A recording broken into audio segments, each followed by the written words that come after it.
Parang ang lalim ng iniisip mo. Iniisip ko lamang si Pepe. Sana'y maayos siya sa Maynila. Sayang naman ang pagiging matalino mo kung hindi mo ito pakikinabangan. Pero mag-iingat ka. Ang galang! Indio! Senyor! Senyor! Senyor, pasensya na po. Hindi lang po kinapansin ng kapatid ko. Eh, bakit ganun? Hindi ba tayo ang taga rito? Bakit silang kailangan maghari? Pepe, kilala mo na ba ang anak ko si Leonor?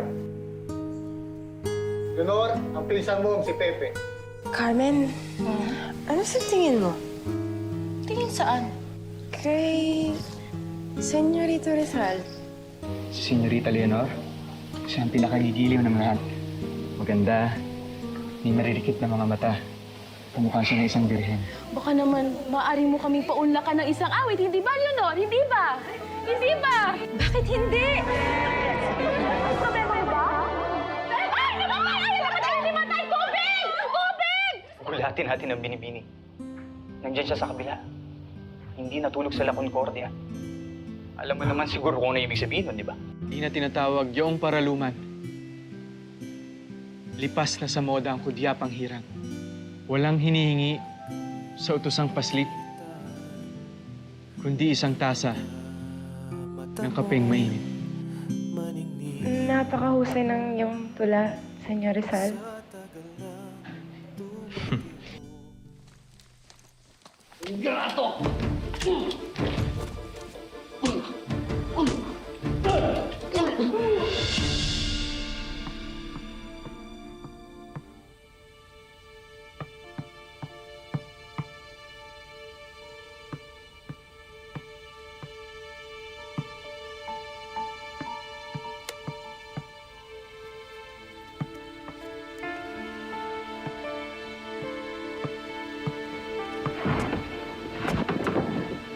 Senyor Rizal?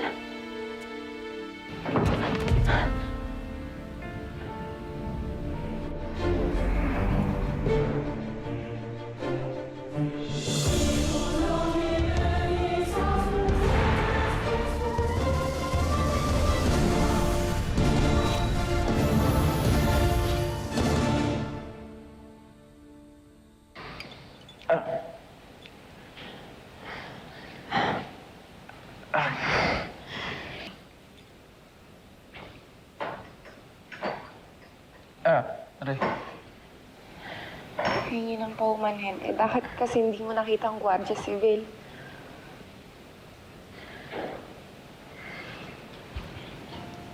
Masyado yatang napasobrang aming katuwaan, senyorita. At ano naman ang ikinatuwa mo at hindi mo napansin ang panganib?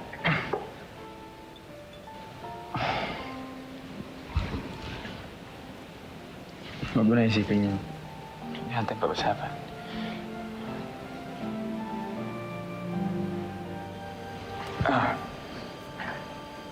Senyorita, kailangan ko na yata umalis.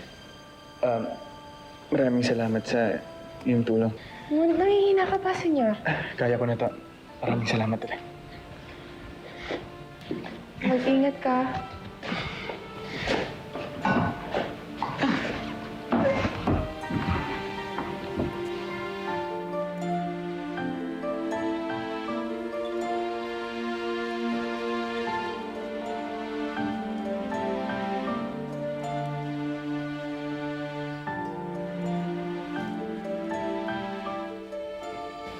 Nay, ito po yung kinita natin sa koprahan.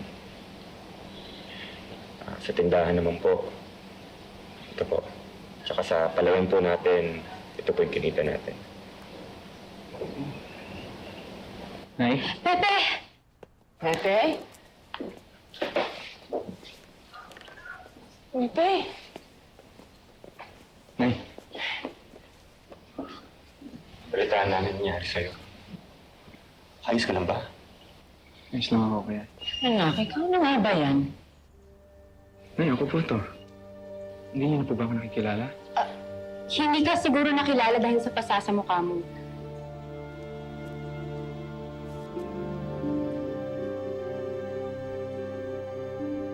Okay, magmerienda ka muna.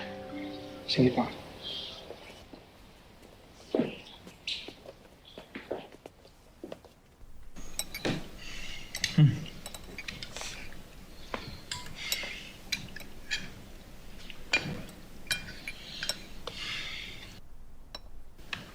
Masarap pa ang minatamis na bayabas. Opo, Nay. Ganun-ganun pa rin po ang luto kahit nung bata pa po ako, kaya nga po paborito ko 'to eh.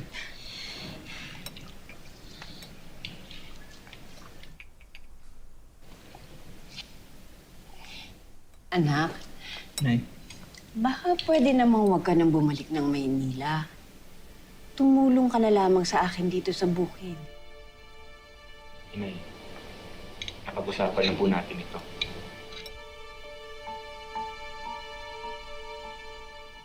Pasyano, tingnan mo nga nangyari sa kapatid mo. Paano kung mas malala pa ang sinapit niya sa mga Guardia Sibil? Napakalayo ng Maynila dito. Baka mangyari ulit ang ganito. Maging huli na ang lahat para matulungan natin ang kapatid niyo. Inay, mag-iingat naman si Pepe. Hindi na mauulit ang nangyari. Wala ka nang dapat ipag-alala.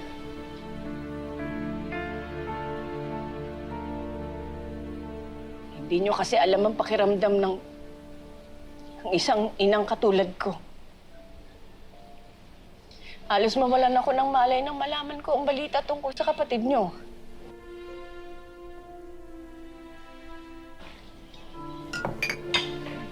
Dahan-dahan.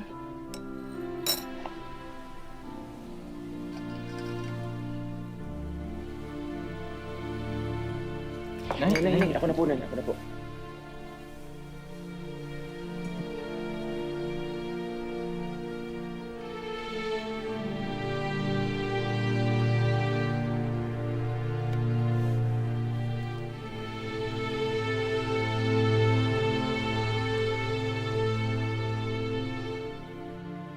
Kuya, tapatin mo nga ako. Ano na ba talaga nangyayari kay Inay? Lumalabo na ba talaga yung paningin niya? Ayaw niyang aminin na hindi naman siya makakita. Ayaw niya ipalata, lalo na sa'yo. Nabubulag na siya. Eh, bakit lumala ng ganito? Hindi na ba siya pwedeng magamot? Pinagabot na namin siya sa klinika. Kaya lang, kulang ang gamitan nila doon at mga doktor nila walang kaalaman masyado. Kailangan siya dalhin sa ibang bansa para doon siya operahan. Pero pwede pa. Kung sa ibang bansa pwede siyang magamot, ibig sabihin may paraan pa para gumaling sa Inay. Makakakita pa siya, di ba?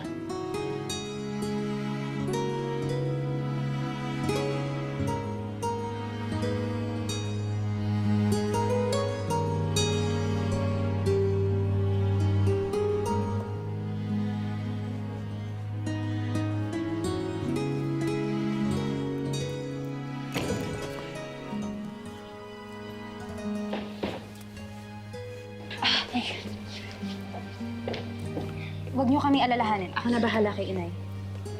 Inay.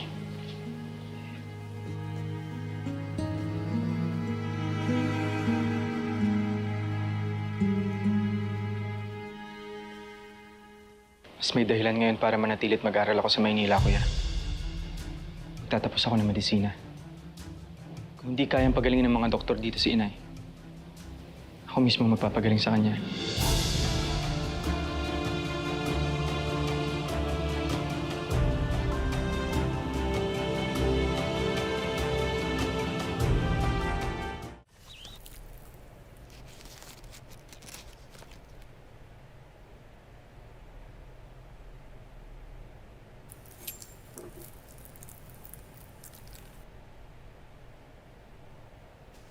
Hey, Pepe. Balitaan ko ang nangyari sa'yo at sa mga Guardia Sibil. Pag-usapan natin mamaya. Hoy, kayong dalawa dyan. Huwag kayong daldal ng daldal. Iabot niyo sa akin yung bituka.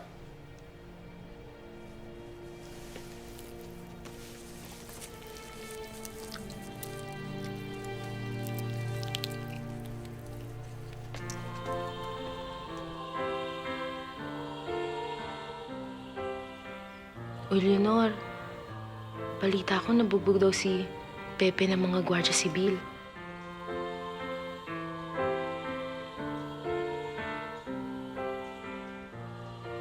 Sabi na nga ba siguro kasama siya doon sa mga estudyanteng nasa demonstrasyon. Hindi naman siguro. Siya yung tipong taong puro pag-aaral lang ang nasa isip.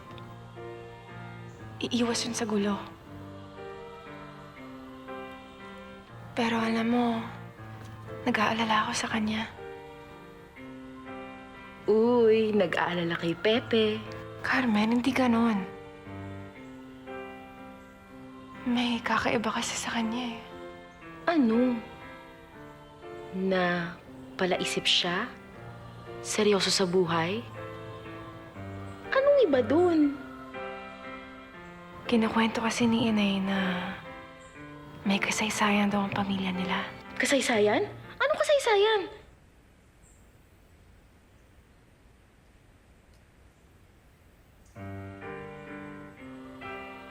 May pagka-radikal daw mag-isip ang pamilya nila. Mula sa nanay hanggang sa mga anak. Pero, alam mo, kung talaga nag-aalala ka kay Pepe, bisitahin natin siya mamaya. Para makita mo yung tunay niyang kalagayan, di ba?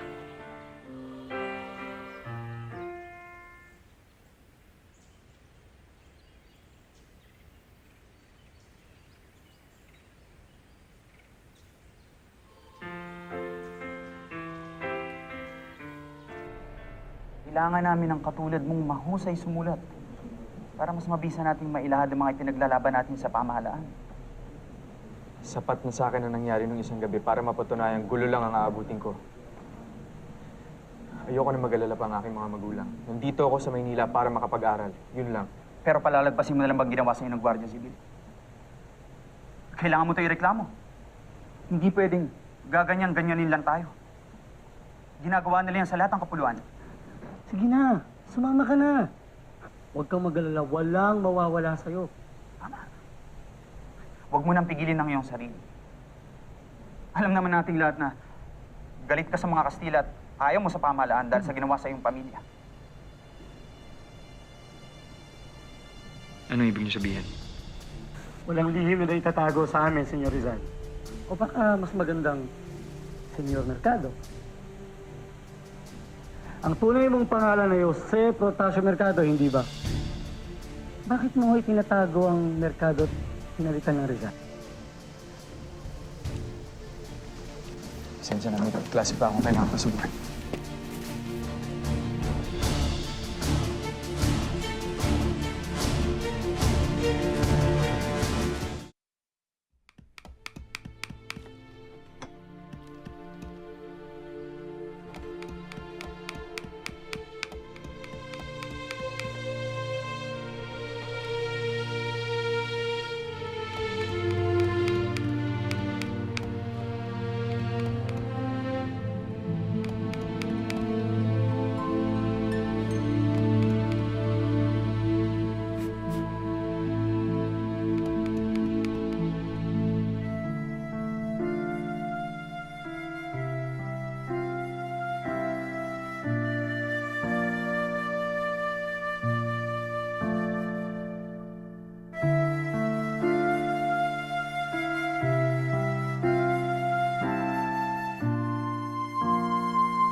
Lenor! Lenor!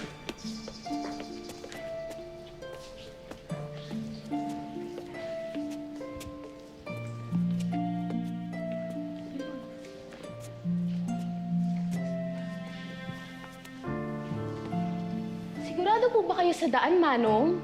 Siyempre, pero sigurado mapapagalitan din ako. So, tara na po.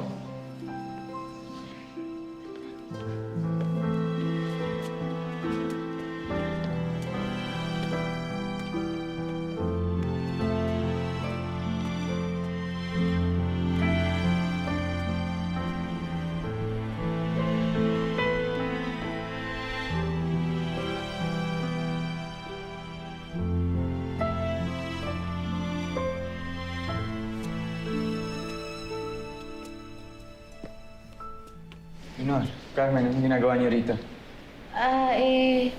Nag-aalala kasi sa'yo si Leonor dahil nabalitaan namin binugbog ka raw ng mga gwardiya sibil. Gusto lang namin makita yung loob ng universidad. Hindi namin nakakalain na nandito ka. Maraming salamat sa iyong pag-aalala, Senyorita.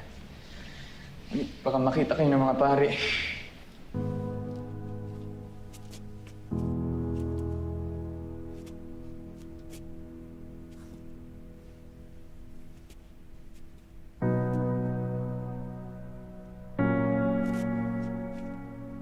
Mga gawa mo to? Oo. Ano yung hinuhulma mo? Wala ito, Senyorita.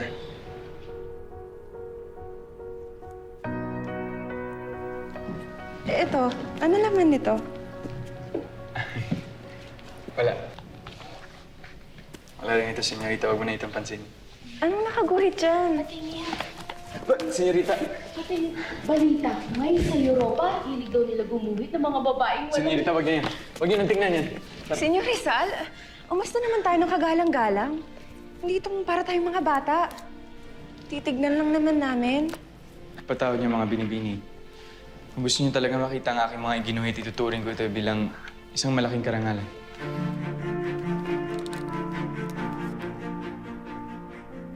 Ay, ang galing!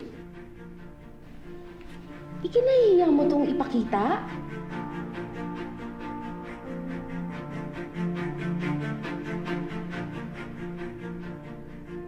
Ako ba to?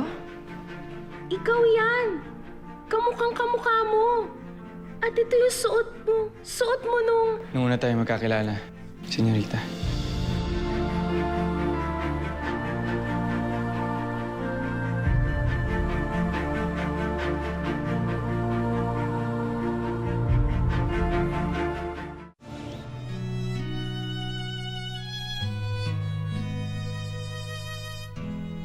Kung gayoy, itong larawan ay nagmula pa sa iyong alaala, Senyor Rizal? Ay...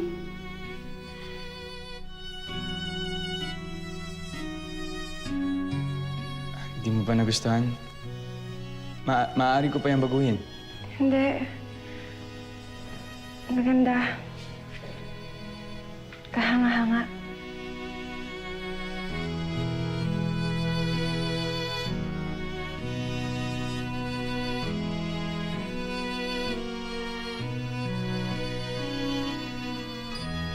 Kailangan na nating umuwi. Ha? Ngunit... Baka abutan pa tayo ng mga pari dito.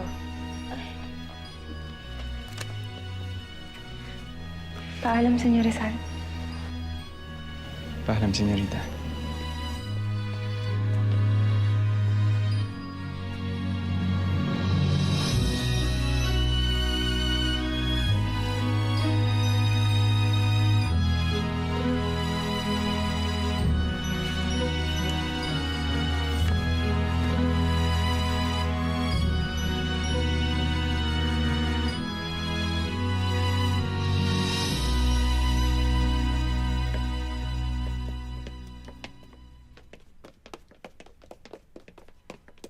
Kamusta, Senyor Rizal Romantico? Senyor Delete, mo pa rin ba ako tatantanan? Nakikibalita lang. May nakapagsabing may dumalaw daw sa iyong magandang dilag. Nangamusta lamang naman siya at walang ibig sabihin niya.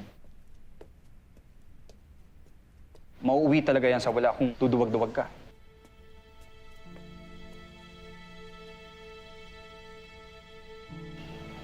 Hindi ako duwag. Kung gayon, hahayaan mo na lang bang ang kalapastangan ang ginawa sa'yo ng tiniyente na yan? Kung talagang matapang ka nga, ireklamo mo ito sa Gobernador General. Ano na lang ang sasabihin ng iyong sinisinta kung hindi mo kayang pagtanggol ng iyong sarili?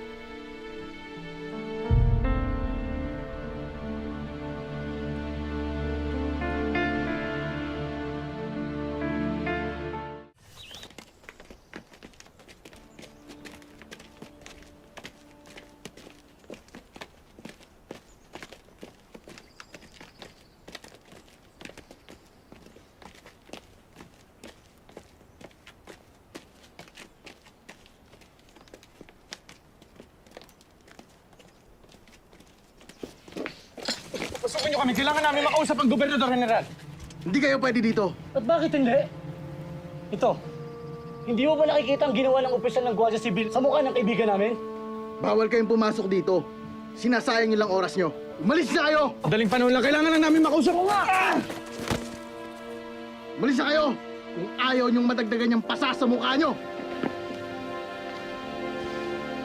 Hindi pa man makakuha lang niya nila.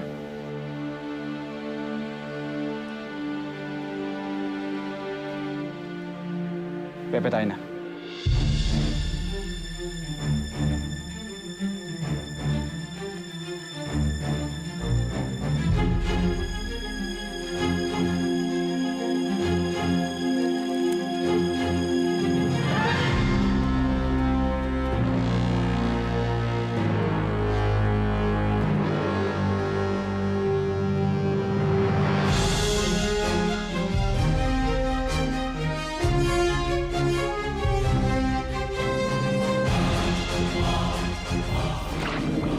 Asan si Leonard? Hindi siya sumasagot sa aking mga sulat. Masyado! Tamang-tama pagdating mo. Kanina ka pa namin pinag-usapan ng tayo, Anthony mo, tungkol sa pag-aaral mo sa Europa. Mananatili ka lang sandali sa Kalamba at pagkatapos ay babalik ka dito sa Maynila para sa biyahe mo. Biyahe papunta saan, kuya? Pupunta ka sa Europa para mag-aral. Mga letra sa papel na isinulat, aking mga salong o pinapinukuhan, habang lumulusong sa kumunoy at maiahon ng bayan.